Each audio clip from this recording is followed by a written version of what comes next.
Hello, everybody. This is the next installment on the basic elements of speech with modest suggestions about how you could practice your speech.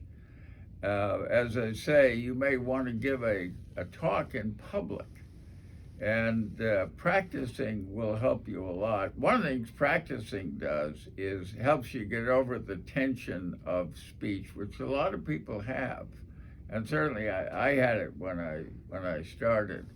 So what we're going to talk about today are two more elements of the six elements of speech. The first one is clarity, being clear about what you're saying. The second one is the use of pauses for effect. I would say dramatic effect, but just for effect. Pauses to let it sink in. Let's take clarity.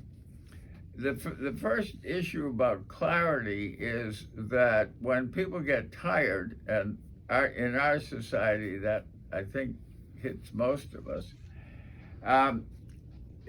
when they get tired, we drop off the sound of the at the end of the sentence. We start with enthusiasm in the sentence, but we drop it off at the end.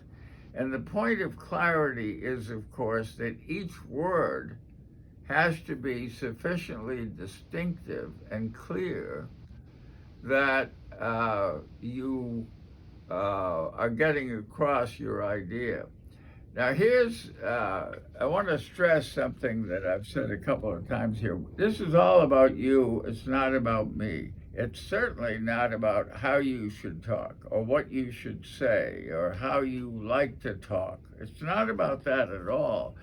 But I will say that in the advanced course, which hopefully we'll get to on LinkedIn and YouTube, at some point, because there's a lot more about speech that we haven't covered.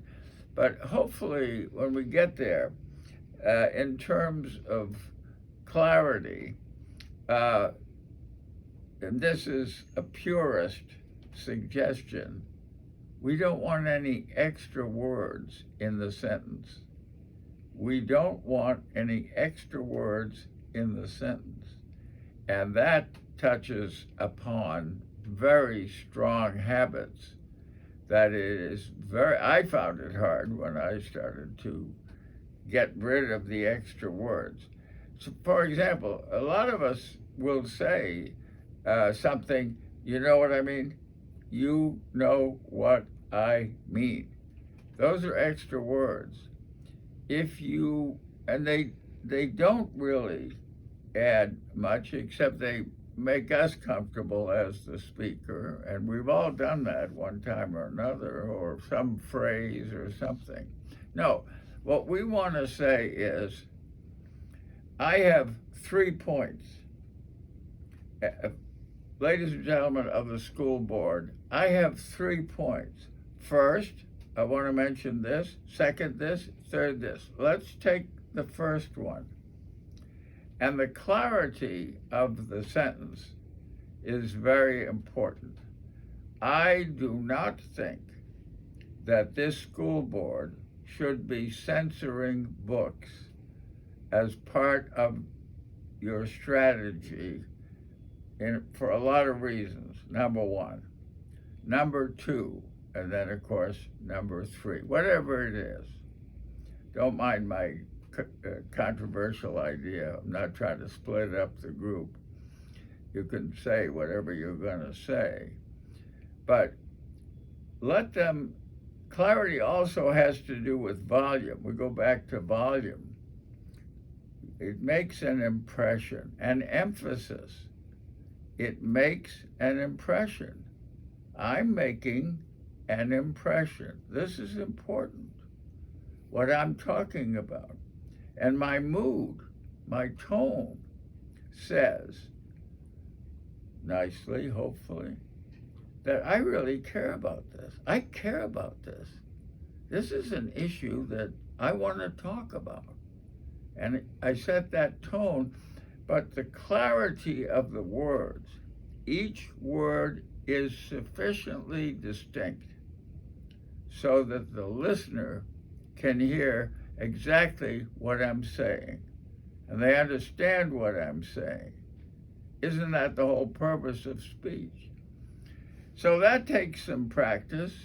And again, the vital issue is the audience to sort of change your approach for the audience in some way, that you might mention a local issue or something to kind of, to suggest we're all in this together. The pauses are just exactly what they sound like, but they're very hard to, it's very hard to overcome the habit of speech, which is, remember tempo, what I covered last week? We're in a hurry. We got to do this. We got to do that. We're just going to talk really fast. But a pause, a lawyer might tell the jury, he was in the room. He had a gun in his right hand. There was a body on the floor. It'll be hard for most of us to do that because that requires stopping. Sometimes some young people think that if they pause, the person listening will think they don't know what to say next. Don't worry about that. That's not relevant here. It's not part of what I'm talking about. What I'm talking about is relevance. Who is going to decide, people of the school board, which books are going to be used? Who is going to decide that? Here I add repetition. That's what I want to talk to you about. Who is qualified to decide that issue? Let me make some points. Pauses.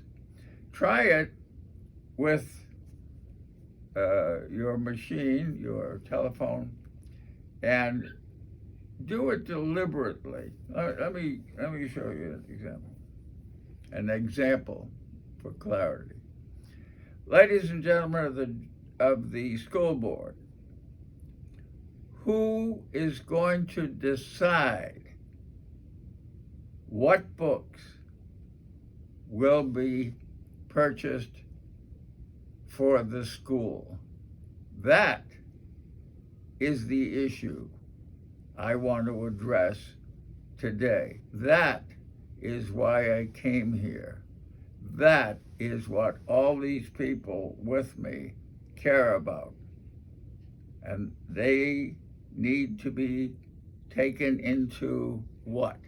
They need to be taken into consideration. Their opinions are valuable.